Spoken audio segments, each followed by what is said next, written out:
Alright, hello and welcome to my channel. My name is Allison Kay, and today I want to talk about surviving the first trimester. So I am currently almost 26 weeks pregnant. I'll be 26 weeks tomorrow, and that means I'm getting pretty close to the third trimester. And so I've been thinking about doing one of these videos for a while, and you know, why not? So going back to the first trimester, I dealt with some nausea, not a ton, but I had nausea and some headaches and things like that. Excuse me, I had a burp. So I wanted to talk about some of those symptoms, but then I also suffered a miscarriage of my first child, and this is my second pregnancy, so I want to talk about surviving that fear and anxiety of the first trimester, especially going into a pregnancy after a miscarriage. So I'm going to get into the physical kind of symptoms first and whatever, and then I'm going to get into the fear associated with the beginning especially of pregnancy, but really the whole thing. And what has helped me out. So if you want to hear about either of those things, stay tuned. I feel like that could be two separate videos, but at the same time they are kind of the same thing, like surviving the first trimester as a whole. So let's go ahead and just get into it. And if you like videos like this, then I would love it if you would give it a like and subscribe if you'd like to as well, but no pressure. So I'm going to get into, like I said, the more physical symptoms first. And now the first thing that I highly recommend, I have a couple of things here with me, not a ton to show you, but a couple things, and one of them I don't have with me right now, but it's saltine crackers. Yes, I think that that's pretty cliche, but it is so true. They tasted really good, and there were times when I couldn't even handle a buttery, like club cracker, like the club cracker, the rectangular buttery ones. I couldn't even handle the butteriness. I needed the straight up dry salty saltine cracker. That's just the standard square one, or you know, the little oyster cracker version where it's like a little round one is fine too, but I needed that really dry cracker. It was the only thing. And blue Gatorade, that was my best friend as well whenever I got sick, but that's more because that's what I had as a kid. There are healthier options too besides Gatorade. I mean, Gatorade's not terrible, but anyway, crackers is the main first thing for when you're nauseous. Also, sometimes with heartburn it can help just to eat a few dry crackers. But the next thing is ginger, and ginger can be really helpful for nausea. I didn't use a ton of these, as you can tell, but that's because I started getting heartburn as well, and I read that you're not supposed to have a lot of like lozenges when you have heartburn. I don't know how true that is. I didn't really test it that much. I just stopped using them. But these are the Munchkin Milk Makers Nausea Relief Drops with choline, is what it looks like it says, and folic acid to support baby's growth. So berry and lemon flavored lozenges. These were really nice. I did like them, and they did have like that strong ginger taste, but it was also, there was some of that lemon and that berry flavor, and they were really yummy. So they just come individually wrapped, and there were a whole bunch of them in here, and these ones were organic, which is really nice too. When you're pregnant, you don't want to be putting a lot of, you know, unnecessary fake things in your body, so at least that's how I feel. So these were nice, and I would recommend them. My sister got them for me. I don't know where you get them from, but since they're Munchkin brand, I think that's a Target brand, right? I'm not sure. My third thing is Tylenol.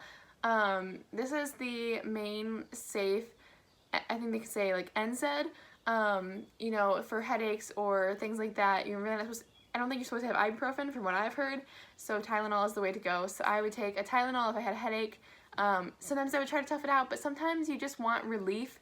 You're already feeling rough the first trimester. You don't really need to suffer in it, and sometimes you just want the relief. So Tylenol is also a suggestion. Go ahead, if you don't have some in your house for whatever reason, go get some just so you have it on hand, so you don't have to suffer through those first trimester headaches quite as much. And then my last physical symptom, symptom relief thing is just a damp, moist washcloth. Instead of using, or I mean, you could try to have a cold compress or whatever, but this is so simple. I would just take a washcloth, run it under some cold water, and put it on my forehead, put it on the back of my neck. When I was feeling nauseous, when I had a headache, this was so helpful.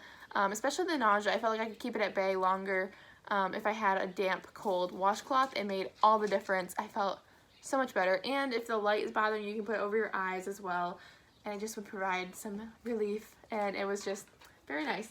So my dog Sadie may end up wanting inside. So if she scratches at the door and I disappear, that is why. So those are my physical symptom tips. Now, as for the fear, I have a few things. The first one is to keep your mind busy, and there's like a lot of different ways you can do this, so that is like my main one, keep yourself busy. But the subcategory points are to color and a coloring book. I have one here with me. This is a really old Highlights Company coloring book, and as you can see, I just had fun coloring, and I did colored pencil, I did crayon. Okay, this one was ridiculous. I just thought it was really fun to color, and it would help take my mind off of things. I remember the first trimester, I was so worried all the time because you can't feel baby moving when they're, you know, the size of a poppy seed or an apple seed or a gummy bear. You don't feel their movements, and you don't know if their heart's beating, and it's not really safe to use a Doppler at that point, and especially not very often. And so to keep your mind busy, to color or read or watch movies, those are all really helpful things. And so I would actually color in the coloring book, and I would turn on a familiar show in the background, whether it's Counting On, you know, the Duggars, or Gilmore Girls, or Friends, or The Office, whatever. But I could kind of listen and kind of watch the show while I colored, and that would keep my mind busy.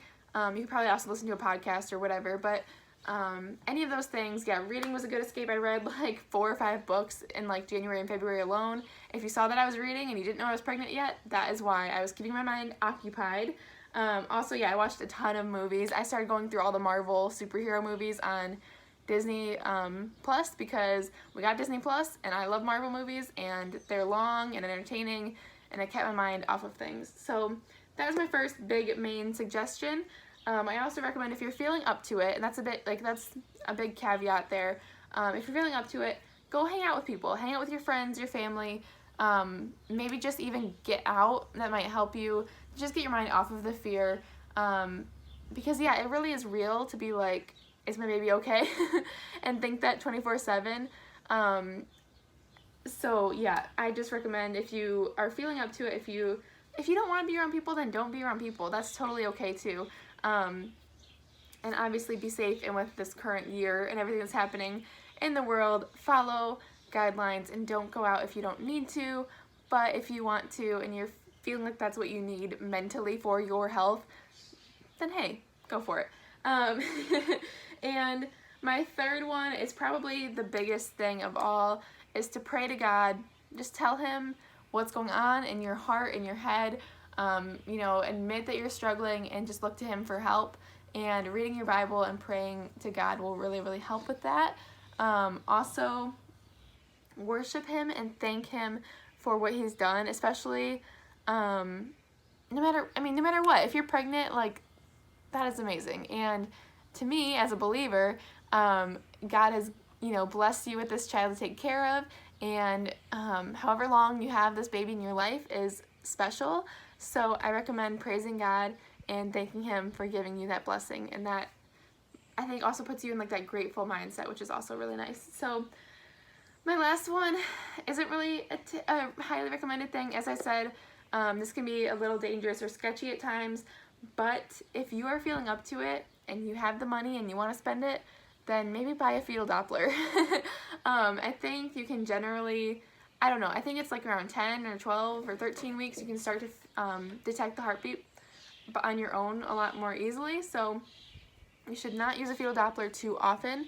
But if you want to buy a fetal Doppler, then maybe buy a fetal Doppler. That way you can hear the heartbeat every once in a while and get that reassurance that everything's okay. But it can be hard to find the heartbeat, so this can also be, you know, this could cause more stress and anxiety and fear. So just be very smart about it. Be careful, know yourself, and maybe talk to your partner about it.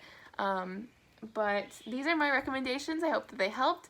My little tips and tricks on surviving the first trimester.